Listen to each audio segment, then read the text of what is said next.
Hello mga katulog, ayan, ang ganda nga ng araw. Pagkagaling namin sa aming company, nag-aya agad si grandma na manguha daw ng cherry. Una nga, hindi pa namin maintindihan.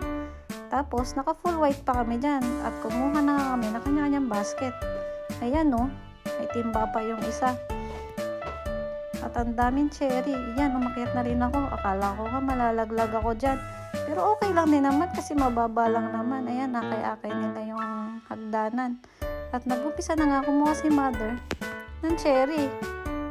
Yung una, hindi ko nga alam kung anong pipitasin ko kasi hindi ko alam kung matamis ba o hindi. Baka magkamali ako sa pagkuha. Pero sabi ni mother, okay na daw yun. Ayan, pinatikim na nga niya doon sa isa.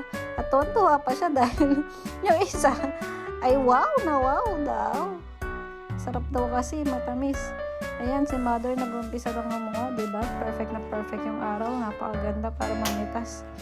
At ayan, nag-umpisa na si mother para punuin yung timba. At kami, ayun, tawanan lang din habang nagkwekwentuhan. At masaya palang mamitas, no? Kulang na lang, hindi kami umalis sa puno. Ayun pa isa, pinahila niya yung sanga para siya daw kumuha. Si mother, ginawa pang kwintas. Ay, hikaw pala. Haha, mali ako dun. So, yun na nga. Nag-enjoy na nga kami dyan sa sobrang dami. Hindi namin alam kung makukuha ba namin yan lahat. Pero, yan napuno namin lahat ng bit-bit namin. Nagkulang pa nga, kumuha pa kami ng plastic.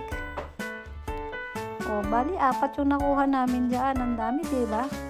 So, yan lang guys. Happy picking cherry! Bye!